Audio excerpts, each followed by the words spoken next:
बेचारा मुखिया भी एफआईआर नहीं करना चाहता था। आज उसको आत्मग्लानि हो या 2 दिन बाद हो या 10 दिन बाद हो, उस मुखिया को भी आत्मग्लानि होगी। और मैंने भी कहा कि मुखिया जी आप भी मेरे राज्य के हैं, मेरे क्षेत्र के हैं, हम भी यहीं के हैं, लेकिन ये प्रभारी देखिएगा लड़वाएगा, और लड़वा दिया। वो तो मुखिया जी तो केस बहुत अलग है, अब थाना प्रभारी झूठा फर्जी केस किया है। क्योंकि मैं फिर कह रहा हूं, जब आप ऑडियो वायरल कर सकते हैं रिकॉर्ड करके, तो सीसीटीवी कैमरा का एक फुटेज वायरल कर दिया जाए। थाना में कुछ भी नहीं हुआ है, जो एफआईआर में उनको लिखा गया है उस मोबाइल में हॉट टॉक के अलावे थाना में कुछ भी नहीं हुआ है, जो बेबुनियाद और बिल्कुल फर्जी है।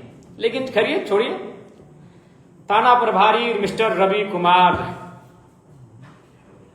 बहुत राजा हरिश्चंद्र बन रहे थे। थोड़ा सा उन पर भी चर्चा कर लेते हैं। दूसरों पर केस करने में बड़ी माहिर हैं और फर्जी केस करने में बड़ी माहिर हैं। चाहे कि भाई बालू लूटना है, बालू के खिलाफ बोलिएगा तो केस तो होगा ही। तो चलिए उन पे बात करते हैं, कोई इधर उधर की बात नहीं। यह व्यक्ति हर तरह से, चारित्रिक रूप से, सामाजिक रूप से, बौद्धिक रूप से, हर तरह से यह व्यक्ति नकारात्मक व्यक्ति है। आप कांड संख्या पढ़ रहे हैं ना ऊपर में, 2022 में इस व्यक्ति पर एक लड़की ने दुष्कर्म का आरोप लगाया था। अब आप कहेंगे तो भाई हम कोर्ट का जजमेंट लेकर आए हैं, उस जजमेंट को भी पढ़ते हैं। और आज के समय में ई कोर्ट है, आप ई कोर्ट से उस जजमेंट को निकाल सकते हैं। सबसे पहले आया था ये आपका डिस्ट्रिक्ट कोर्ट में, मामला चला गया डिस्ट्रिक्ट कोर्ट में, डिस्ट्रिक्ट कोर्ट, ठीक है। The court of additional session जज, crime against women, Bokaro, Ravi Kumar, age 29, पिता का नाम नहीं लेते हैं, पिता से हमारी कोई शत्रुता नहीं है।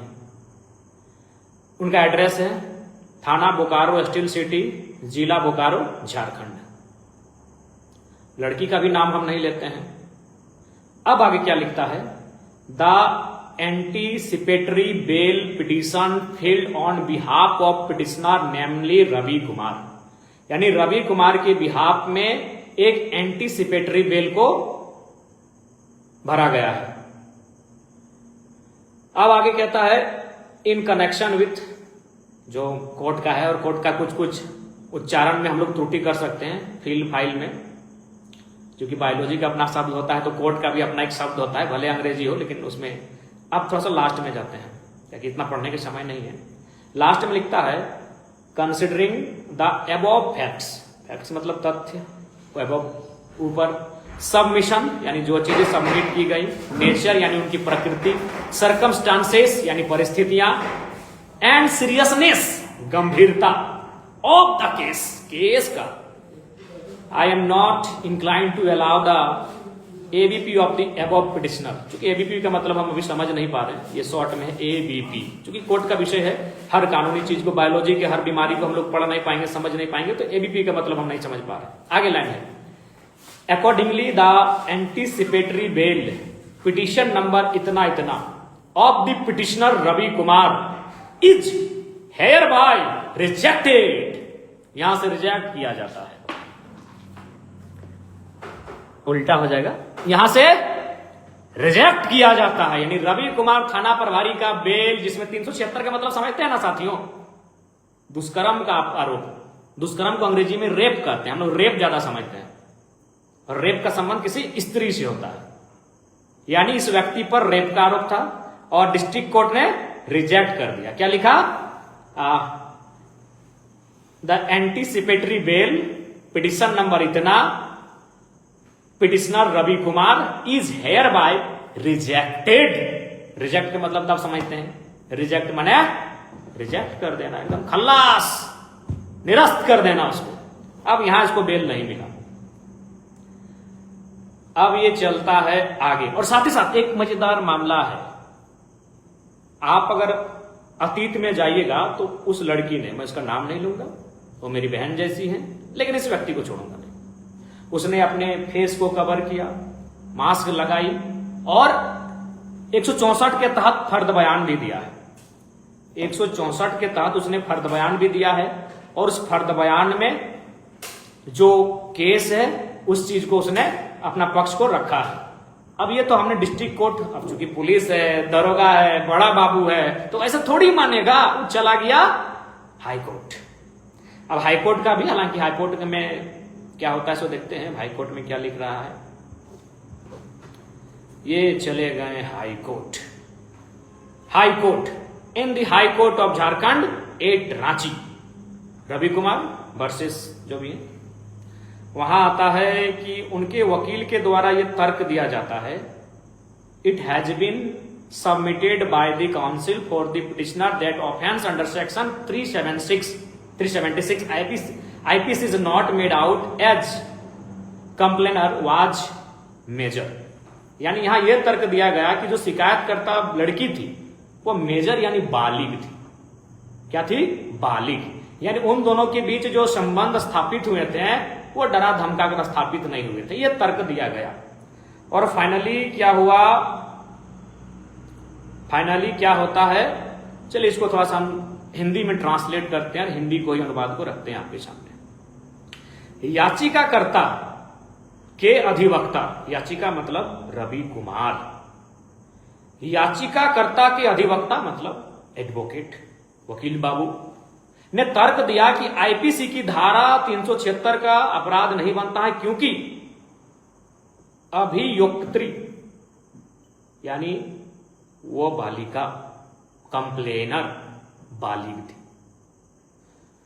उसके बाद क्या होता है, एक तर्क यह दिया गया, आगे यह भी बताया गया कि याचिकाकर्ता और शिकायतकर्ता, याचिकाकर्ता का मतलब रवि कुमार थाना प्रभारी और शिकायतकर्ता का मतलब वह लड़की, वह बेचारी अभागा जो इसके कारण बनी, वह लड़की।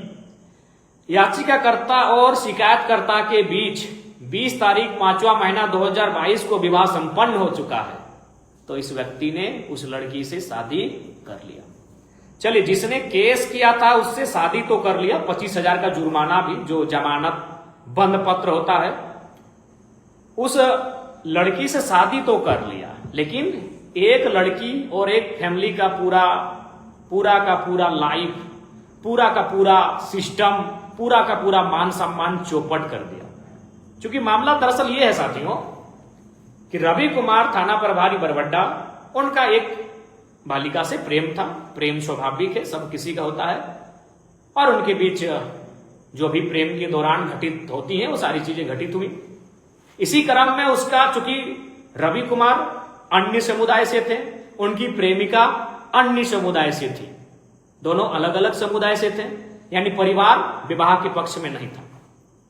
अब ऐसे में क्या हुआ, दरोगा बाबू हैं, नौकरी धाई से लगता है, और झारखंड में जो गैर झारखंडी दरोगा बनते हैं उसका तो कहिए मत, डिमांड सिमांड सब। अब उसमें का शादी लगा अपने समाज की लड़की के साथ। रवि कुमार बरवड्डा थाना प्रभारी का शादी किसके साथ लगा? अपने समाज की लड़की के साथ, और सारा हो गया, सारा सिस्टम सेट, सारा कुछ हो गया। लेकिन इस व्यक्ति ने एफआईआर कराया। आपको ताज्जुब होगा कि रवि कुमार कितना शातिर व्यक्ति है, उसने स्वयं अपनी प्रेमिका से एफआईआर करवाया कि तुम हम पर दुष्कर्म का आरोप लगाओ ताकि मेरा शादी उससे टल जाए। पंडाल हो चुका, लेन देन हो चुका, तैयारियां हो गई, कार्ड छप गया, और एक दिन पहले, जिसको हम लोग रिंग सेरेमनी कहते हैं, तिलक कहते हैं, मंगनी कहते हैं, जो भी जहां जैसा कहते हैं, एक दिन पहले रिश्ता टूट जाता है उस बेकसूर लड़की से जिसके परिवार की मान सम्मान सामने आ गई। क्योंकि उस लड़की का जो पक्ष था, उस लड़की का जो परिवार था, वो काफी एजुकेटेड परिवार है। मुझे सूत्रों से पता चली, अपने मित्रों से मैंने इंक्वायरी कराया, बहुत ही सम्मानित लोग हैं। उन्होंने लफड़ा करना उचित नहीं समझा और वो वापस हो गए, लेकिन मान सम्मान तो गया उनका। तैयारी हो चुकी थी, कार्ड छप चुका था, एक लड़की थी, और एक दिन पहले रिंग सेरेमनी से एक दिन पहले शादी टूट जाना, ये तो बड़ा बहुत ही दुर्भाग्यपूर्ण है। अब बात करते हैं, क्योंकि जो भी हो, उस लड़की ने फर्द बयान दिया था, भले उससे शादी हो गया रवि कुमार का, लेकिन उस लड़की ने 164 के तहत फर्द बयान दिया था, और 376/1 धारा लगी थी। तो मैं तो चाहूंगा पहले बोकारो रेंज के जो पदाधिकारी हैं उनसे एक प्रेस कॉन्फ्रेंस हो और क्रॉस क्वेश्चन वे लोग मीडिया वाले करें जिनको वकालत के विषय की जानकारी हो। पहला कि भाई भले अंत में कंप्रोमाइज हुआ लेकिन उस व्यक्ति को थाना प्रभारी कैसे बना दिए जी? वो अभी बरवट्टा जहां मलाईदार, अच्छा एक बात सुनिए झारखंड वासियों, मलाईदार थाना का मतलब समझते हैं? जो थाना इंडस्ट्री के सामने है वो मलाईदार थाना है, वहां 50 लाख में तबादला होता है। जो थाना कोलियरी के सामने है, कोयला, यस, वो थाना मलाईदार है। और जो थाना एनएच के सामने है, तो बरवड्डा कहां है? दिल्ली से कलकत्ता के बीच, और यहां मलाईदार पोस्टिंग होता है। अब सवाल यह है सीनियर पदाधिकारियों से कि जिस व्यक्ति पर 376 का सेक्शन लगा था, जिस व्यक्ति के खिलाफ उस लड़की ने फर्द बयान दिया था, उसको थाना प्रभारी कैसे बना दिए भाई? एक थाना में कई एसआई होते हैं, कोई छोटा बाबू होता है, कोई और नाम से जाना जाता है, थाना प्रभारी कैसे बना? रवि कुमार बरवड्डा का थाना प्रभारी कैसे बना? क्या सीनियर पुलिस पदाधिकारियों ने आशीर्वाद दिया? क्या उन्होंने आशीर्वाद दिया था? क्या कारण था? इसको तो बताना होगा, प्रेस कॉन्फ्रेंस तो करना होगा। यह तो प्रेस कॉन्फ्रेंस बनता है। रवि कुमार को थाना प्रभारी किसने बनाया, वो थाना प्रभारी कैसे बना, इस पर प्रेस कॉन्फ्रेंस बनता है। जिस पर इतना बड़ा आरोप लगा हो, जिस पर 376 की धारा लगी हो, जिसने एक परिवार को तबाह कर दिया,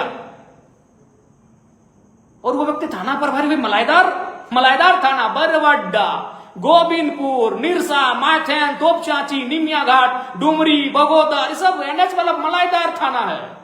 मारो मलाई, उस थाने में कैसे पहुंचा? हाँ भैया, और हाँ क्या एसोसिएशन वाले भैया लोग क्या बोल रहे थे? बालू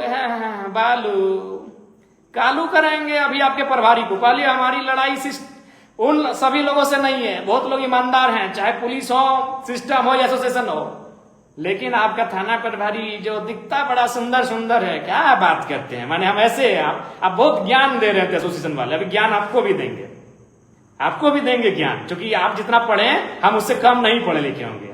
आप ग्रेजुएट करके अधिकारी बने होंगे, हम भी पीएचडी कर रहे हैं, तो हम ये नहीं करें हमसे आपसे ज्यादा जानते हैं, लेकिन आपसे कम नहीं जानते हैं। ज्ञान आपको भी देंगे एसोसिएशन वालों। पहला ज्ञान लीजिए, ये स्क्रीनशॉट किसका है मालूम है? ये स्क्रीनशॉट है बालू चलाने वाले ट्रैक्टर ड्राइवरों का। अब रवि कुमार तो धूर्त आदमी है, वो डायरेक्ट अकाउंट में पैसा लेगा नहीं, तो किसका अकाउंट में लिया? हाँ, वहां एगो उसका पर्सनल ड्राइवर है, निजी ड्राइवर, सरकारी ड्राइवर नहीं, निजी ड्राइवर, नाम है हीरालाल, मिस्टर हीरालाल। पूरा नाम नहीं लेते हैं क्योंकि सरनेम आएगा तो सब मतलब, हाँ, तो नाम है उसका हीरालाल। क्योंकि रवि कुमार को जब कुमार बोल रहे तो ड्राइवर को भी छोड़ते, हीरालाल प्रसाद। क्या नाम है उनके ड्राइवर का, निजी ड्राइवर का, प्यारे साथियों? हीरालाल प्रसाद। अब हीरालाल भी तो होशियार है कि थाना प्रभारी का निजी ड्राइवर है, अकाउंट में तो डायरेक्ट पैसा लेगा नहीं। वो क्या किया, हिस्सेवारी, अपना एगो भाई है मंटू कुमार, अब ममेरा है कि फुफेरा है हमको नहीं मालूम, एगो भाई है किसका, बरवड्डा के थाना प्रभारी रवि कुमार के निजी ड्राइवर हीरालाल प्रसाद के भाई उत्तम कुमार के अकाउंट में दे दनादन पैसा। क्या बोल रहा था? बाले नहीं चल रहा है, इधर एसोसिएशन वाला, इधर अरे ईमानदार लोग ईमानदारी बताएंगे। ये तो हो गया रवि कुमार। अब एसोसिएशन क्या बोले?